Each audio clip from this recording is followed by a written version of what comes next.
short memories, you know, we elect these politicians. We know that a lot of them are of little talent, of dubious ethical background. And the likelihood is, in the next election, we'll chuck some of them out just because we feel aggrieved, but give it a few years to law.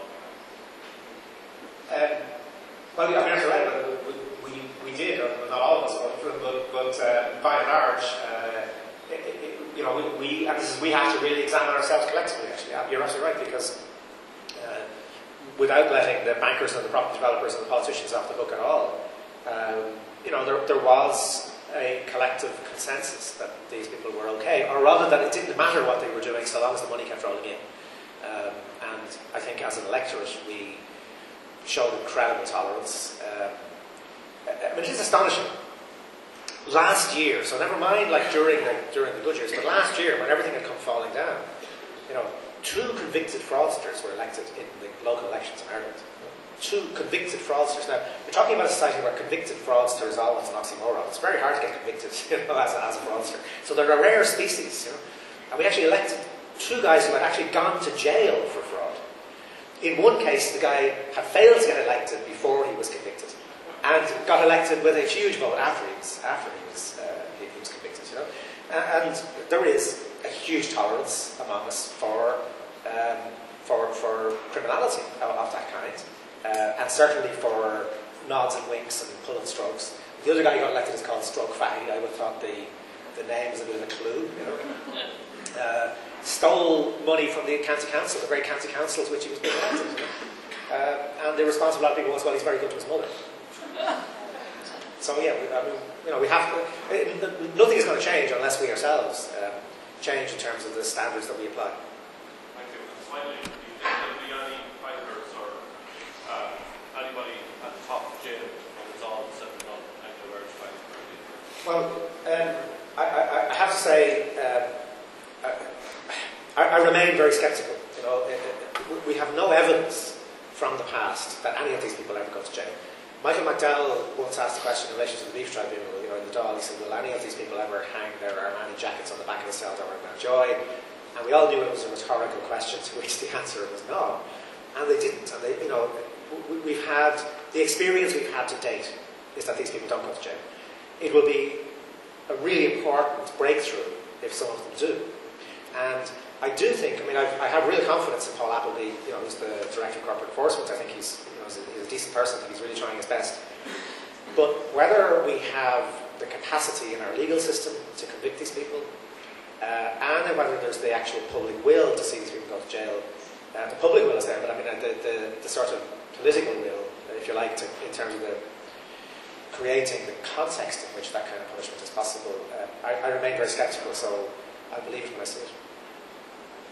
Any other questions, folks? On the bank situation, they obviously funded the whole thing, really.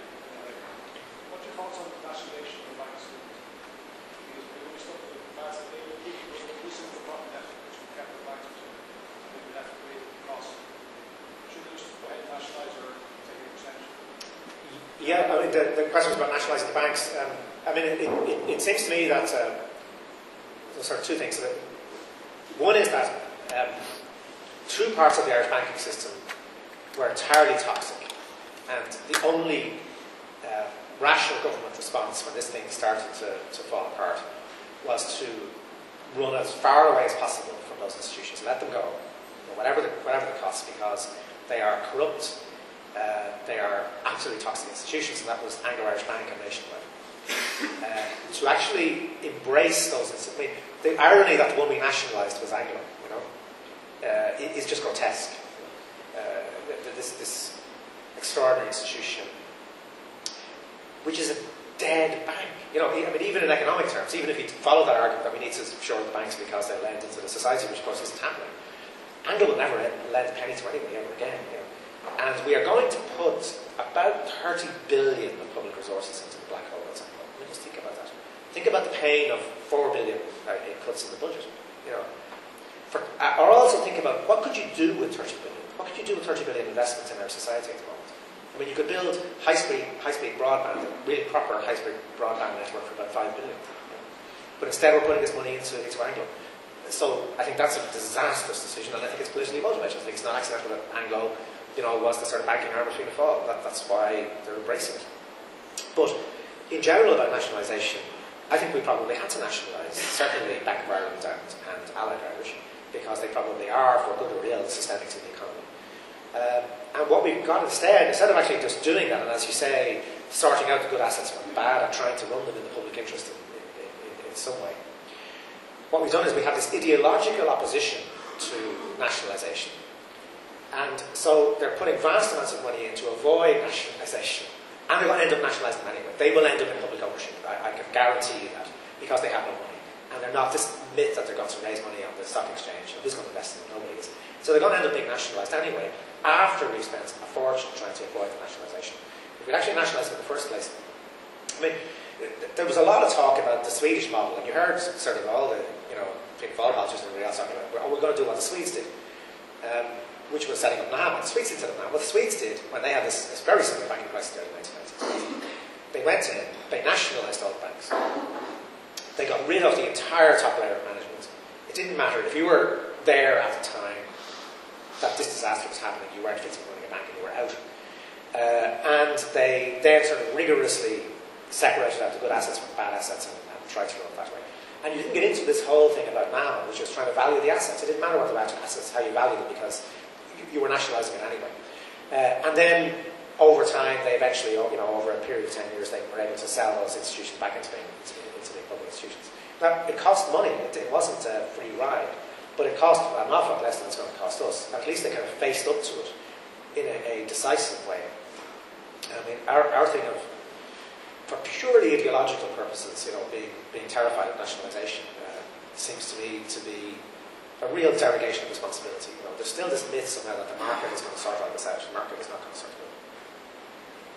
One last question, folks. My question, I suppose, is I think a lot of what you articulated today is summarised by realising that we have an intolerance of truth and very much tolerance for untruth and disinformation. And you can see that from the government level by analysing their communications to us. You can see it through the media, that they gave equal prominence to views which are blatantly not in line with truth. And at our own level, we ourselves very often go on truth. So my question is to you, okay, having considered what's in the past, looking forward, how do we change that attitude? Yeah. The question was about how we change the culture and particularly our intolerance for truth, as the speaker eloquently put it. I think there's actually a sort of very basic thing here, which was, if you look historically, how have things changed? The fact is they don't change from the top. They don't change because the nice people in power get a fright and say, oh, we were terribly wrong, we've got to change everything. They change because they have to change, because people get engaged politically. I mean, everything that ordinary people have gained throughout history, they've gained through struggle, through actually getting involved. Slavery, the fact that women might be considered human beings, the vote, primary education, health services, I mean, everything we've ever got, we've got because people engaged politically and made it happen. And I think the key thing over the next year or two in Ireland is whether are we capable of engaging politically? Are we actually capable ourselves of getting involved in what's going on? We've been incredibly passive. I think the fact that NAMA went through without really major public demonstrations seems to me to be pretty extraordinary.